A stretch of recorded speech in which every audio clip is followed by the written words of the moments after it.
베드로 후서는 64년에서 66년경에 쓰여진 것 같습니다. 베드로 사도께서 당신의 죽음을 예고하고 있습니다. 자신의 죽음을 느끼고 있다라고 하는 건데, 그것은 아마도 64년에 있었던 로마의 대화제 사건 이후로 있었던 네로의 박해 상황 속에서 베드로 사도께서도 당신의 죽음을 예측했던 것 같습니다. 그래서 바울 선생님이 64년부터 67년까지 붙잡혀 마미된 감옥에 들어가 계셨을 때 당신의 죽음을 예고하면서 디모데에게 편지를 썼듯이 베드로 후서에서도 보면 베드로 사도께서 당신의 날이 얼마 남지 않았음에 대해서 이야기합니다. 그렇기 때문에 이때가 64에서 66년경이었던 것으로 여겨지고 베드로 사도께서 66년에 순교한 것으로 보고 있습니다. 바울 사도보다 1년 정도 앞서서 순교한 것으로 봅니다. 그리고 이제 바울에 대한 언급도 이때 나옵니다. 그래서 아마 바울 사도께서도 돌아왔을 때, 그리고 이제 64년에 붙잡혔을 때 그런 어간에 쓰여진 것이 베드로 후서라고 봅니다. 문제는 베드로 전서가 쓰여지고 나서 베드로 후서가 쓰여지는데, 베드로 후서는 베드로 전서하고는 다른 이유 때문에 쓰여졌습니다. 고난과 박해 때문이 아니라 교회가 가지고 있던 내부적인 문제 때문에 쓰여졌습니다.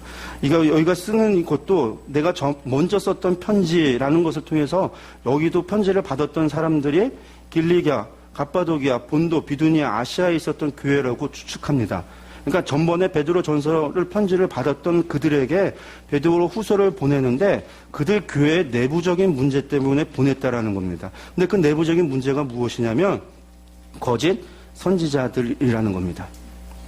바울 선생님의 편지, 바울 서신을 살펴보면 거짓 선지자, 거짓 증인, 거짓 교사들에 대한 이야기가 쭉 나오는데, 바울 서신 전체를 살펴보면 골로새서를 제외한 1차, 2차, 3차에 쓰여졌던 편지들에 나오는 거짓 교사들은 어떤 사람들이었냐면 기독교인들 가운데 율법주의자들이 거짓 교사들이었습니다. 그래서 바울의 복음했던 예수 그리스도로 말미암아 구원을 받는다라고 하는 것을 거부하고 할례를 받아야 된다, 율법을 지켜야 된다, 이것에 대해서 얘기했던 사람들입니다.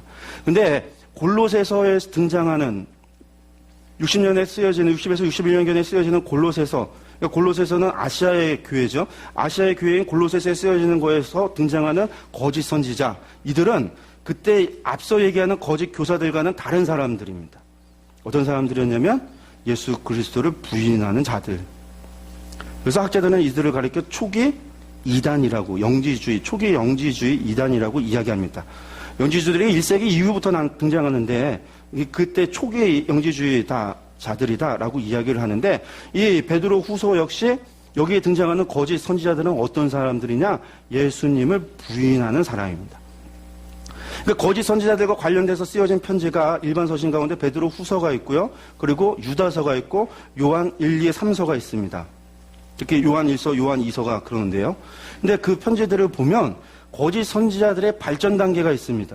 거짓 선지자들에 대하는 편지를 쓰는 기록자의 반응이 다릅니다. 그것을 통해서 이것이 좀 초기 단계고 요한서신경이 경우가 90년대에 쓰여지다 보니까 이것이 좀 더 발전된 형태의 이단이 발전되어 있구나라고 하는 것을 우리가 생각해보고 추정해볼 수 있습니다.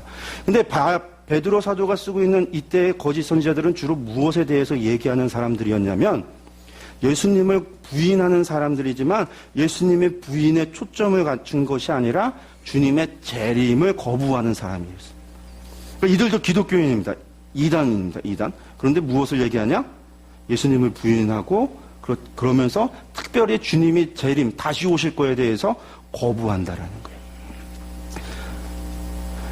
거예요. 당시의 교회가 바깥쪽으로는, 외적으로는 무슨 문제가? 박해와 고난이 있었고, 교회가 내부적으로는 무슨 문제가? 거짓 이단의 문제가 있어졌습니다. 근데 이렇게 거짓 선지자들에 대해서 3번에 걸쳐서 일반 서신에서 그렇게 편지가 기록되어지는 이유는 무엇이냐면 이 내부적인 문제가 외부적인 박해보다 더 큰 문제이기 때문에 그렇습니다. 왜 그럴까요? 저희가 사도행전을 보고 지금까지 봤지만 박해의 교회는요 더 흥왕하여졌습니다. 하나님의 말씀은 흥왕하여졌습니다. 믿음을 지키고 나아갔습니다. 그런데 이단이 되어져서 이단의 교설 거짓 가르침이 들어오면 그들이 아무리 그 거짓 가르침으로 말미암아 열정과 열심과 믿음이 있어도 어떻게 될까요? 그 길은 멸망의 길이요, 사망의 길이요, 심판의 길일 수밖에 없습니다. 방향이 잘못되어져 있는 거기 때문에. 이건 그리스도 교회의 근간을 흔드는 겁니다. 특별히 누구에 대한 부인? 예수 그리스도에 대한 부인. 이게 저 거짓 선지자들의 공통된 흐름이었습니다. 예수 그리스도의 부인. 예수 그리스도가 하나님의 아들 되심에 대한 부인. 예수님께서 이 땅에 오심에 대한 부인. 왜요? 저희가 히브리서 보았고 제가 복음서 잠깐 얘기했지만 교회는 어디에 서 있습니까? 예수 그리스도의 그분의 증거, 그의 복음 앞에서 예수 그리스도의 복음으로 세워진 것이 교회였기 때문이에요. 교회 근간을 흔드는 사건이 초기 이단의 출현이었습니다. 이게 이제 베드로 후서의 이야기입니다. 그런 배경을 가지고 있습니다. 이 전체 보기를 보시면은요, 베드로 후서 3장으로 되어져 있습니다. 1장, 2장, 3장. 그래서 세 부분으로 나눠지는데, 첫 번째는 부르심과 택하심을 굳게 하라. 두 번째는 거짓 선생들에 대한 정죄를 하고요. 세 번째는 주의 재림에 대해 확신한 그런 이야기로 나눠져 있습니다. 그리고 각각은 두 부분씩 나눠져 있습니다. 제가 방금 말씀드렸던 것 그대로 이 구조를 보면 알 수 있습니다. 그러니까 거짓 선생들에 대해서 정죄합니다. 왜? 거짓 선생들이 거짓 가르침을 주고 있으니까. 그것이 교회의 근간을 뒤흔드는 문제이기 때문에. 그리고 다른 말로 얘기한다면 사도들의 가르침은, 사도들의 증거는 누구에 대한 증거였냐면 예수 그리스도에 대한 증거였는데, 예수 그리스도를 부인한다라는 건 사도들의 증거를 부인한다라는 겁니다. 사도의 가르침을 거부한다라는 이야기입니다. 그러니까 그들에 대한 정죄라는 이야기를 하면서 그들이 특별히 초기 그러니까 이 베드로 후서를 쓰는 이때 생성됐던 이단은 주님의 오실 날에 대해서 거부하는, 주님 다시 안 온다, 주님 오시지 않는다라고 이야기하는 자들에 대한 이야기다라고 해서 이것만 봐도 저희가 구조를 알 수 있습니다. 그래서 처음에 보면 신성한 성품에 참여하라라고 시작을 합니다. 그러면서 믿음의 근거가 무엇이냐 이렇게 나눠지는데, 저희 믿음의 근거에 대한 부분을 먼저 보면요, 저희가 이것을 살펴보면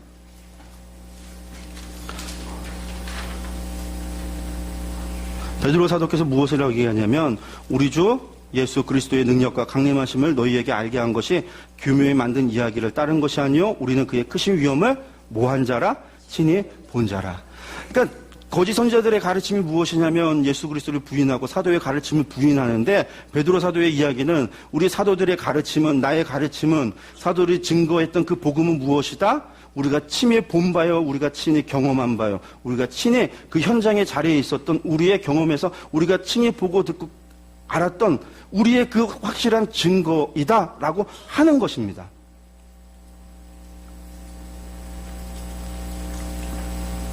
그러면서 이것에 대해서 무엇이라고 얘기하냐면, 예언과 해석은 우리가 잘 아는 말씀이죠.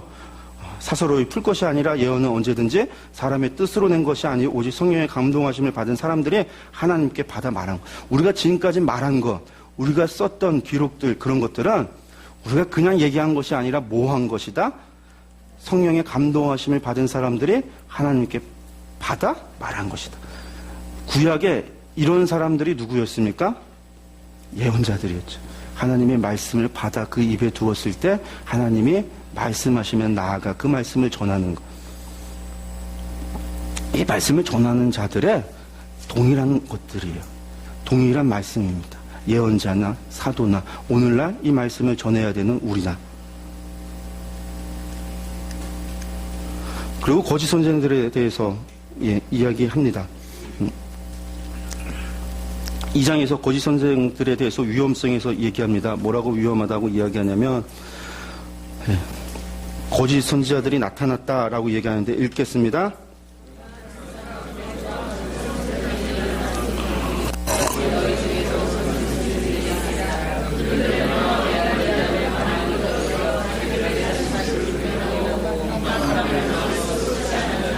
베드로 사도가 얘기하는 거짓 선지자입니다. 거짓 선지자는 누구냐?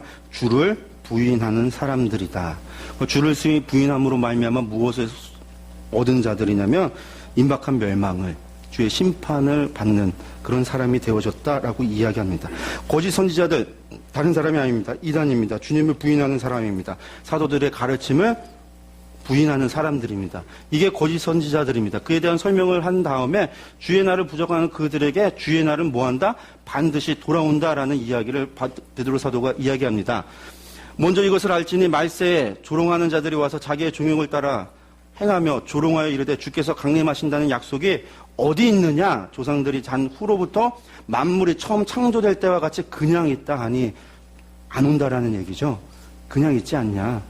이제 하늘과 땅은 그 동일한 말씀으로 불사르기 위하여 보호하신 바 되어 경건하지 아니한 사람들의 심판과 멸망의 날까지 보존하여 두신 것이니라.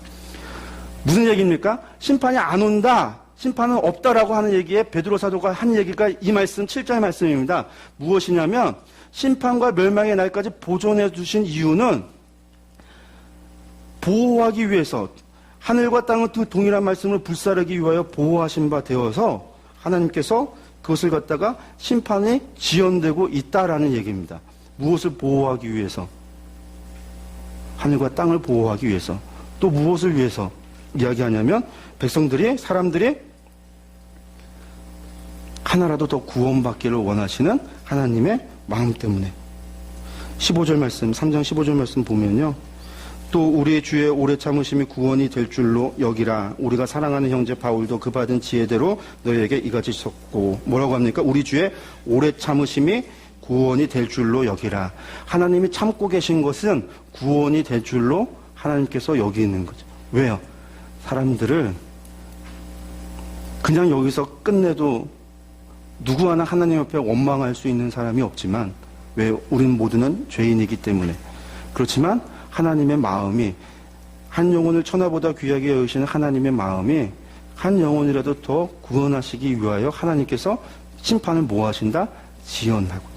이들이 느끼기에는 주님의 오심이 왜 아직도 오지 않는가? 왜 그런 얘기를 하냐면 이제 66년으로 넘어가는 이때 사도들의 순교들이 자꾸만 있습니다. 근데 주님 무엇이라고 얘기하셨냐면 너희 중에 내가 다시 올 걸 볼 자도 있다라고 얘기를 했는데 주님은 오시지 않는데 자꾸만 죽어나가는 거죠. 순교하고 있으니까 주님 언제 오시나 주님 언제 오시나 그런 얘기할 때 무엇을 얘기하냐면 주님 오시는 것, 지금 아직까지 안 오시고 기다리시는 것은, 지연이 되고 있는 것은 하나님께서 우리를 사랑하사 구원하기 위하여 하나님이 기다리고 계십니다. 라는 이야기를 하고 있습니다. 그러면서 주의 날을 반드시 기다리라. 그런 이야기를 하면서 베드로 후서를 정리하겠습니다. 베드로 전서가 외부적인 핍박이었으면 베드로 전서는요, 후서는 내부적인 문제입니다. 특별히 뭐에 대해서? 사도의 가르침을 거부하고 예수 그리스도를 부인하고 주의 재림을 거부하는 자. 주의 재림을 거부한다는 얘기는 심판을 거부한다라는 겁니다. 그럼 심판을 거부하면 당연히 무엇으로 가냐면 방종으로 가게 되어져 있습니다. 그러니까 그 문제에 대해서 무엇이라고 얘기하냐면 반드시 주님은 올 거다. 그리고 사도들의 가르침에 대해서는요, 우리가 직접 보고 듣고 경험한 바다. 이것에 대하여 하나님이 우리에게 성령의 감동으로 우리에게 말씀을 주셔서 그것으로 우리가 너희에게 기록된 바요 가르친 바 되었다라는 이야기를 하고 계십니다. 그럼 왜 지연이 되고 있는가? 한 사람이라도 회개하고 돌아와 구원받기를 원하시는 하나님의 마음이 재림을 연기시키고 있다라는 거예요. 그렇기 때문에 주의 날을 기다리며 뭐 하라는 걸까요? 거짓 교사들의 가르침을 조심하고 주의하고 그리스도의 고난에 동참하라. 이게 베드로 전후서의 이야기입니다. 유다서로 가겠습니다.